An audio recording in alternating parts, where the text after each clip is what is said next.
What is going on, brothers and sisters, and welcome back for another Icarus update this week. This is actually a pretty interesting one. I'm actually pretty happy with this Icarus update. It brings some much needed attention to outposts, which a lot of people do like. I don't find the purpose of them myself. I think they're great for building in, of course. However, just because of the resource respawn. But other than that, there's not much point. And I still would rather build an open world myself and have some other things to do. But on that note, one of the updates here in the week 93 is the sample missions being included on the outpost. So I think that's huge. We're also going to get some resource packs and some new shields this week. So let's talk about some notable improvements here. And then when we go into the resource packs, we'll jump into Icarus real quick and check out some pricing. So this week we added a fix to prevent prospectors from falling through the terrain to the Arctic biomes. Exotic resource respawn or spawning has been changed, so at least one red exotic is in. Fantastic. And sorry for everyone out there who is having a lot of fun with the tiny and large prospectors. You can no longer do that. Well, maybe not. Maybe you can. It says you can't, but maybe you can. We'll see. Tell me in the comments if you can still do it. But now you can get some sample quests, which will grant some Ren as a reward. And I believe it is 10 Ren for easy, 20 for medium, and 30 for hard. Nothing crazy. However, a plus. At least you get a little something now. I think that's fantastic. I think it's a great change. And now they're also triggerable on Outpost. Again, I also think that's a fantastic change. Again, Outpost just felt blah to me. It felt boring and mundane. That's always been my issue with and why I don't like them personally. But some people do like that chill and nothing kind of happening thing in those worlds. So I think this is a great example of them bringing some more content to that as well. And some much needed love to the Outpost, which is in some paid content, which is also brings into the new one they brought out this week. But we'll talk about that in a second, because we got the Outpost quest and the Ren here. So same thing, it's just a smaller custom map. So just kind of talking about what I just told you, where 10 Ren for easy, 20 for medium, and 30 for hard. And that's for open world and Outpost as well. And then we get the resource packs. And I think this is something everyone's been looking into. You can see here for the Oxite, 50 to research, 150 to craft for 100 of them. But we'll jump into the game in just a second and we'll go look at all the pricing for those, okay? But now we can get everything. So you can see wood, stone, oxide, sulfur, silly, platy, and titanium. It doesn't say iron or copper there, and coal.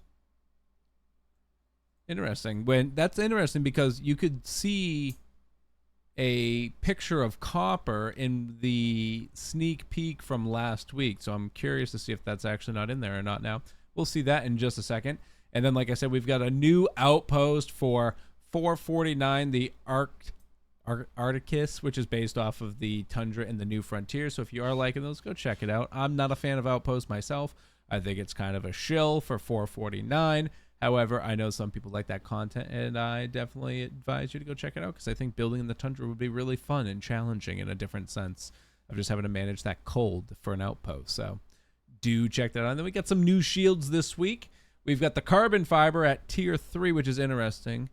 I like that idea. I do want to play with some shields some more. It's strong and agile. Blocks up to 90% of enemy damage while still having a decent block. And then the large composite tactical at tier 4 has a 200% radius and the same strength as a steel shield, a 75% block. So it's interesting because we're going to get more space blockage out of it. However, you're still going to take 25% damage, whereas if you just be a little better at what you're doing and use the tier 3, you'll block 90% of damage instead, or up to. So curious to play with that a bit, but some new shields coming in. I do want to test those out. I can't wait to play with them. And then also coming soon, the Hypatia update, which I can't wait for this one. I think this is what Icarus has been needed since the early days when they started adding in all these lovely tier 4 missions, and they absolutely sucked to do every single time. Not a lot of people wanted to keep remaking worlds and doing tier 4 missions and it to be just slightly different than the one you just did. It takes a long time to get to tier 4 and people want to be rewarded for that more so than that just entire world being destroyed. So I think open world mode, similar to Prometheus, how the missions work and they're the real missions, not the sample missions, are going to be able to be implemented into Olympus and Styx open world. So when those do come out, we'll absolutely be checking them out. So double check to make sure you're subscribed down below for that, okay? We're building a new character. we're doing a 0 to hero run in Icarus. We're going to do everything from scratch, brand new and experience it all. So this week changes also brings... This is a mistype here, I believe, because it says this week's changes to the sample quest being able to earn exotics. This should say Ren. It said 10 Ren, 20 Ren, and 30 Ren for easy, medium, and hard. And now it's saying exotics down here, so a little confusing there. And can be triggered from any game mode, which is really cool. And then next week is the upgradable mission device, which I think is great. I feel like they should have everything be upgradable. This whole everything should be upgradable and make everything in the tier below it. It's stupid to have a crafting bench, a machining bench, a fabricator, the tailoring bench. I don't know why I can't think of the word for it now, but then the advanced tailoring bench, and you got all these different cooking stations. It's like, bro, it's the same thing but a higher tier. Let me make the shit from the tier beneath it. Like, I think a work table should be able to make the shit that I can make in my hand. Like, why can't I make a stone pickaxe at that, for instance, instead of having to open it up and then craft from my inventory? It's silly. I would love to see that implemented, and this is a great step in that direction with the upgradable mission device, where you can go in and access each of the missions, and then you're just going to upgrade them so you'll have one mission device instead of 3. And I think that is a beautiful thing, so I can't wait to see how they do that. So now, obviously, they're just asking you to support here. So let's jump into Icarus and go check out some pricing on these exotics. Or not exotics, but the resource packs. And here we go. So we can see stone and wood are 25 and 100 respectively. So I'm going to go in research cost as well as then how much to craft. And it's 250 stone, 250 wood. So that's pretty nice, honestly. You can get a nice stone house going for pretty cheap there. Oxite, silica, sulfur, and coal are all 100 quantity. Research cost 50, crafting cost 150, and there is iron, copper, and gold also in quantities of 100. All three have a 50 research cost, but the iron and copper are 250 for 100 each and 350 for 100 gold. Aluminum is 75 to research, 350 to craft for 100 aluminum. Platinum, 75 to research, 450 to craft for 100. And then finally titanium. I feel like the titanium's a bit cheap in my opinion. Like 125 to research, 450 to craft. You're gonna tell me that 100 titanium has the same worth as 100 platinum? I don't think so. I don't think so, baby. But those are the new costs.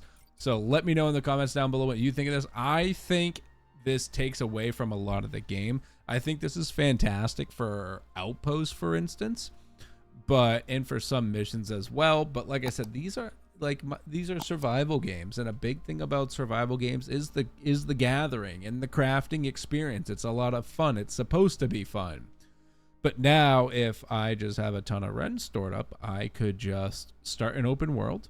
I could bring all this stuff with me and immediately set down a cement base, an aluminum base, whatever kind of base I want, glass as well, yada yada. Have all my tier 4 machines set up. Will it be expensive? Sure. Maybe we should tally it up at some point and see how much it would cost if we wanted to build ourselves up to tier 4 with power and everything, as well as like material processor, furnace, etc. That would get us through most missions. And then when Hypatia comes live and we do have open world on Olympus and on Styx, you could drop down and call in all these resources, get yourself set up for that, and just do an F ton of missions to get all your Ren back. You know, you're not going to get a lot of exotics doing that, but you will get exotics from missions, and it'll be pretty quick to do some of those because you'll already have everything crafted. So I'm curious to know what you all think about it down below. That's kind of my hot take. I'm a fan, but I'm not a fan. I'm kind of about it. I don't think it really belongs in the game, but I do think to some extent it is nice. I just don't think like a lot of these like high tier materials like the iron and up should be in the game. But that's just me. Let me know in the comments your opinion about that below. While you're there, make sure you hit that like button as well. You all used to love these Friday Icarus updates, so I thought we'd bring them back while we are doing our 0 to hero.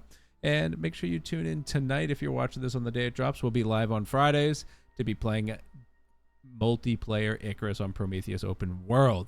But all right, brothers and sisters, I'm going to wrap this up here. So as usual, stay shabby.